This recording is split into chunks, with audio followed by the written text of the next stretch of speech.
इस दुनिया में पसीने से सींची गई चीज कभी अपना वजूद नहीं खोती कालू भाई। लेकिन अगर कोई हमारे बच्चों के हक पर डाका डालेगा तो हम अपनी आखिरी सांस तक लड़ेंगे। कुकू गुड़िया, अपने हौसले को टूटने मत देना। आज इस 3 मंजिला जादुई महल की दीवारें भले ही फीकी पड़ रही हों, पर सच की बुनियाद को हिलाना किसी के बस की बात नहीं है। रानो, तुम्हारी ये बड़ी बड़ी बातें अब इस ढहते हुए महल को नहीं बचा पाएंगी। तुम्हारा वो जादुई मिठाई बीज अब मेरे कब्जे में है। अब तुम्हारी मिठास का बाजार खत्म और कालू स्वीट्स का राज शुरू। देखते हैं तुम्हारी सूझबूझ तुम्हें इस बर्बादी से कैसे बचाती है। साजिशें जितनी गहरी थी, चोर का घमंड उतना ही ऊंचा था। लेकिन वो लालची कौवा ये नहीं जानता था कि जादुई बीज का क्रोध जब फूटता है तो बड़े बड़े बिजनेस मॉडल मिट्टी में मिल जाते हैं। शाम का समय था। रानो चिड़िया अपने परिवार के साथ खेत में सूखी मिट्टी को खोद रही थी। तभी जमीन के नीचे से एक चमकता हुआ अनोखा बीज बाहर आया। माँ, जरा यहाँ देखो, मिट्टी के नीचे ये क्या दबा हुआ था? इसका रंग कितना अजीब है। ये आम बीजों की तरह भूरा नहीं है, बल्कि नीली और सुनहरी रोशनी की तरह चमक रहा है। क्या ये कोई खजाना है माँ? तभी अचानक पास के एक बड़े पेड़ से पंख फड़फड़ाने की आवाज आई। पेड़ की घनी डालियों के बीच से उड़ते हुए उल्लू बाबा सीधे रानो के खेत में आ उतरे। ये कोई साधारण खजाना नहीं है बेटी। इस जंगल के इतिहास में पहली बार जादुई मिठाई पेड़ का पुराना बीज जमीन से बाहर आया है। हमारी पुरानी किताबों में लिखा है कि इस बीज में वो मिठास है जो पूरे जंगल की कड़वाहट को खत्म कर सकती है। उल्लू बाबा, आपकी बातें तो किसी कहानी जैसी लग रही हैं। क्या आप सचमुच ये कहना चाहते हैं कि इस बीज को बोने से कोई फल या अनाज नहीं, बल्कि बनी बनाई मिठाइयाँ उगेंगी? ये तो विज्ञान के नियमों के बिल्कुल खिलाफ है। कुदरत के आगे विज्ञान भी कभी कभी घुटने टेक देता है मेरे बच्चे।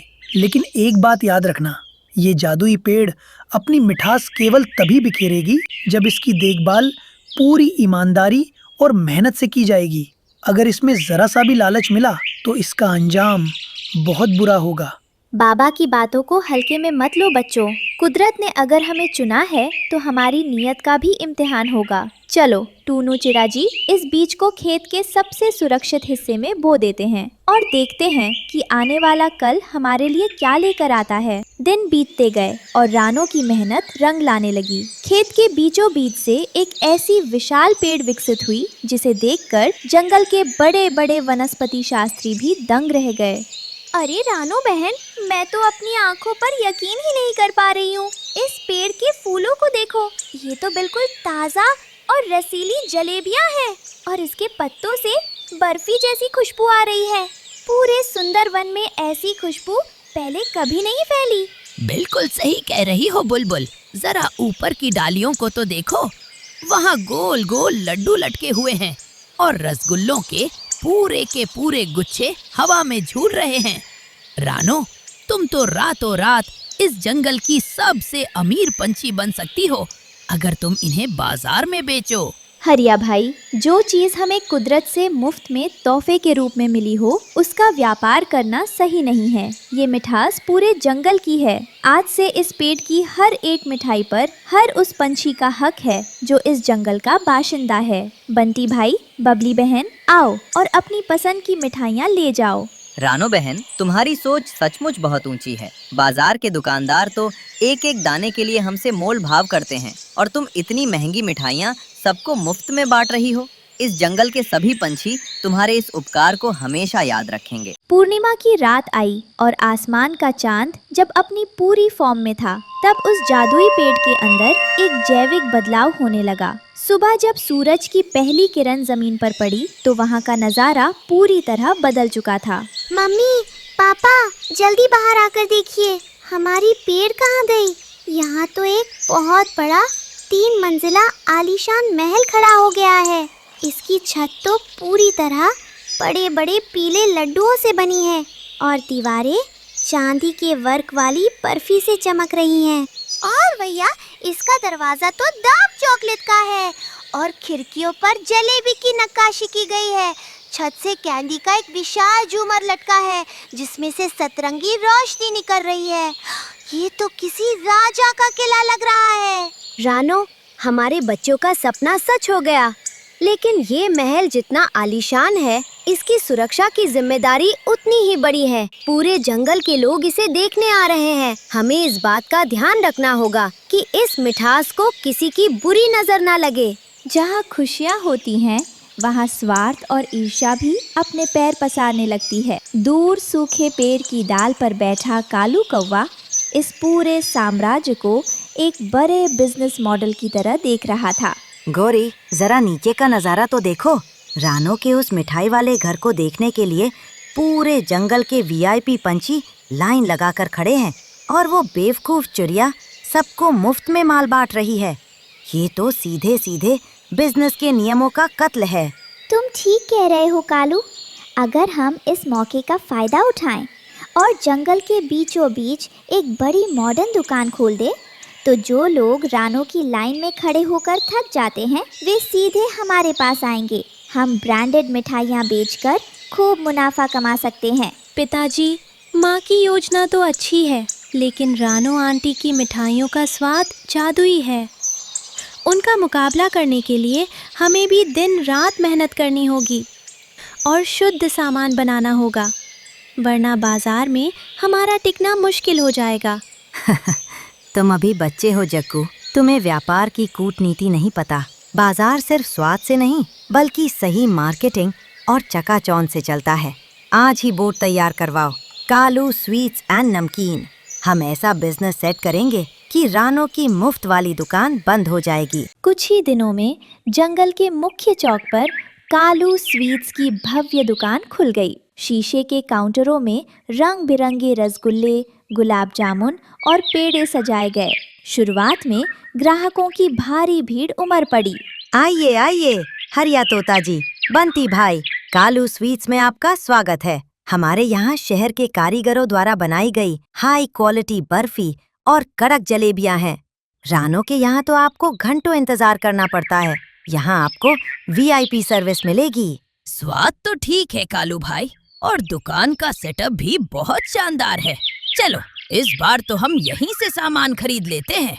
लेकिन जैसे ही दुकान चल पड़ी, कालू के दिमाग पर ज्यादा मुनाफे का भूत सवार हो गया। उसने सामान की लागत कम करने के लिए मिठासियों का आकार छोटा करना और मिलावट करना शुरू कर दिया।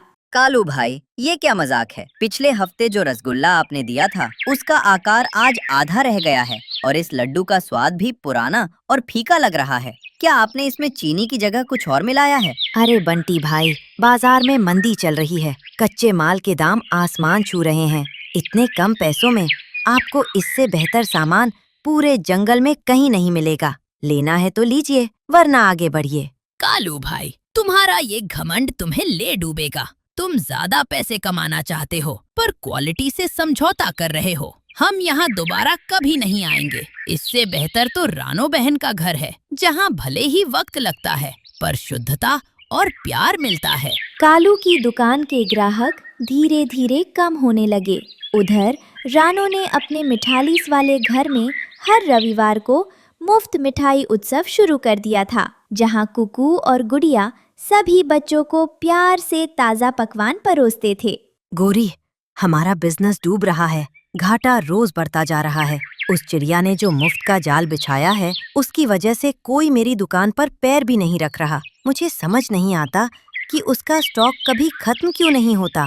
कालू, मुझे शक है कि उसके उस 3 मंजिला घर के तहखाने में कोई बड़ा जादुई राज छुपा है। बिना किसी जादुई सोर्स के इतनी बड़ी मात्रा में रोज ताज़ा मिठाइयाँ बनना नामुमकिन है। हमें उस राज को चुराना होगा। तुमने मेरे दिल की बात कह दी गोरी। आज रात जब पूरा जंगल सो जाएगा, मैं रानो के महल के तहखाने में दाखिल करूंगा। अगर वो जादुई सोर्स हमारे हाथ लग गया, तो कालू स्वीट्स पूरे साम्राज्य पर राज करेगा। रात के 2 बजे थे। कालू कौवा मुंह पर काला कपड़ा बांधे रानो के मिठाई वाले घर के पिछले दरवाजे का लॉक तोड़कर अंदर घुस गया। वो दबे पांव तहखाने की सीढ़ियां उतरा, जहां बीचों बीच एक कांच के जार में असली चमकता हुआ मिठाई बीज रखा था। तो ये है वो असली जादुई बीज। इसी की बदौलत रानो इतनी बड़ी लीडर बनी घूमती है। अब ये बीज मेरा है। अब देखता हूँ कि रानो का ये महल कैसे खड़ा रहता। जैसे ही कालू बीज लेकर भागा, वैसे ही कुदरत का संतुलन बिगड़ गया। सुबह होते ही मिठाई के घर की चमक फीकी पड़ने लगी, बर्फी की दीवारें दरकने लगी और जलेबी की खिड़कियाँ सूखकर नीचे गिरने लगी। माँ, ओ माँ, जल्दी नीचे आओ। देखो हमारे इस प्यारे घर को क्या हो गया। इसकी खुशबू गायब हो रही है और छत से लड्डू टूट टूट कर गिर रहे हैं। हमारा घर बीमार हो गया है माँ। इसकी चांदी की परत काली पड़ रही है। उल्लू बाबा, जरा देखिए, क्या हमारे घर पर किसी ने कोई जहरीला केमिकल डाल दिया है? केमिकल नहीं मेरे बच्चों, इस घर की आत्मा ही चोरी हो चुकी है। तहखाने का ताज का जार खाली पड़ा है। कोई नीच चोर हमारा जादुई मिठाई बीज चुरा कर ले गया है।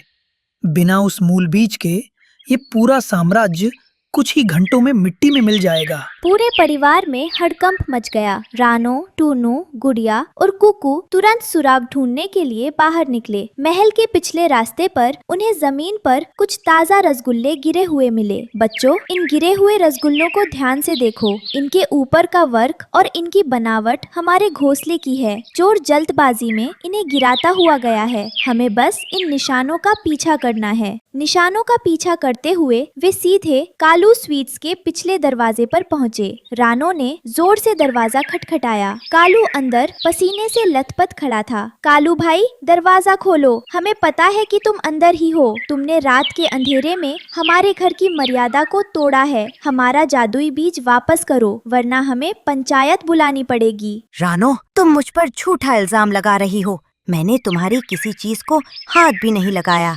मेरी अपनी इतनी बड़ी दुकान है। मुझे तुम्हारे किसी बीज की कोई जरूरत नहीं है। यहाँ से चली जाओ, वरना मैं पुलिस को बुला लूंगा। कालू अभी झूठ बोल ही रहा था कि अचानक उसकी दुकान के काउंटर के अंदर से एक तेज नीली रोशनी निकली। वो जादुई बीज कालू के लालच और गंदे इरादों को समझकर गुस्से से आग बबूला हो चुका था। अचानक पूरी दुकान में एक अजीब सी हलचल शुरू हो गई। अरे, ये काउंटरों के शीशे क्यों हिल रहे हैं? ये रसगुल्ले हवा में क्यों तैर रहे हैं? ओए, बचाओ! ये जलेबी तो पंखे की तरह गोल गोल घूम रही है। जादुई बीज के गुस्से की वजह से दुकान के अंदर की सारी मिठाइयाँ जीवित हो गईं। बड़े बड़े लड्डू काउंटर से निकलकर कालू और गोरी के सिर पर गिरने लगे। थड़ थड़ रसगुल्ले रबर की गेंद की तरह उछल उछल कर कालू के मुंह पर लगने लगे। पूरी दुकान में एक भयानक और मजेदार अफरा तफरी मच गई। बाप रे बाप, ये गुलाब जामुन तो हमारे पीछे पड़ गए हैं। कालू, बचाओ मुझे। ये बर्फी के टुकड़े मुझे थप्पड़ मार रहे हैं। इस दुकान को बंद करो, वरना ये मिठाइयाँ हमें जिंदा दफन कर देंगी। पिताजी, मैंने आपसे पहले ही कहा था कि लालच का फल हमेशा बुरा होता है। ये जादुई बीज हमारे पाप कर्मों की सजा दे रहा है। अपनी गलती मान लीजिए, वरना हमारा पूरा परिवार बर्बाद हो जाएगा। दुकान का पूरा फर्नीचर टूट चुका था और कालू मिठाइयों की मार खा खा कर पूरी तरह अधमरा हो चुका था। उसकी आंखों से घमंड का पर्दा हट गया और वह फूट फूट कर रोने लगा। उसने काउंटर के नीचे से चमकता हुआ बीज निकाला और कांपते हाथों से रानो के सामने रख दिया। रानो बहन, मुझे माफ कर दो। मैं लालच में अंधा हो गया था। मैंने सोचा था कि मैं इस बीज की शक्ति से जंगल का सबसे अमीर व्यापारी बन जाऊंगा, पर मैं भूल गया था कि चोरी के धन से कभी कोई महल खड़ा नहीं होता। मुझे मेरे किए की सजा मिल चुकी है। कृपया इस बीज को वापस ले जाओ और इस तबाही को रोको। हाँ रानो बहन, हमसे बहुत बड़ा अपराध हुआ है। हमने सिर्फ तुम्हारा बीज नहीं चुराया, बल्कि पूरे जंगल के बच्चों की खुशियाँ चुराई थी। हमें क्षमा कर दो। रानो आंटी, मेरे पिताजी को माफ़ कर दीजिए। आज के बाद हम कभी शॉर्टकट का रास्ता नहीं चुनेंगे और अपनी मेहनत से दुकान चलाएंगे। रानो ने आदर के साथ उस पवित्र मिठाई बीज को अपने हाथों में लिया। जैसे ही बीज एक सही और साफ दिल के संपर्क में आया, उसका गुस्सा शांत हो गया और हवा में उड़ती मिठाइयाँ वापस शांत हो गईं। रानो तुरंत अपने परिवार के साथ महल वापस पहुंची और बीज को उसके मूल स्थान पर स्थापित कर दिया। अगले ही दिन रानो ने एक बहुत बड़ा दिल दिखाते हुए कालू और उसके परिवार को माफ कर दिया। उसने कालू की दुकान को दोबारा सेट करने में मदद मदद की और दोनों ने मिलकर सुंदर वन के इतिहास का सबसे बड़ा महा मिठाई महोत्सव आयोजित किया। जंगल के सभी निवासियों का इस महा महोत्सव में स्वागत है। भूल सबसे होती है, लेकिन जो अपनी गलती को स्वीकार करके सुधार ले वही सच्चा पंछी है। आज से कालू भाई की दुकान पर आपको सबसे शुद्ध और स्वादिष्ट मिठाइयाँ मिलेंगी और हमारे इस महल में बच्चों के लिए हमेशा मुफ्त का त्योहार रहेगा।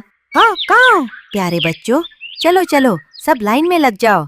आज लड्डू सजावट प्रतियोगिता और रसगुल्ला रेस के विजेताओं को कालू अंकल की तरफ से स्पेशल पेड़े इनाम में मिलेंगे। आओ जग्गू, सबको ताज़ा जलेबियाँ परोसो। हुर्रे! कितना मजा आ रहा है। हमारी रानो माँ सबसे अच्छी है और अब कालू अंकल भी बहुत सुधर गए हैं।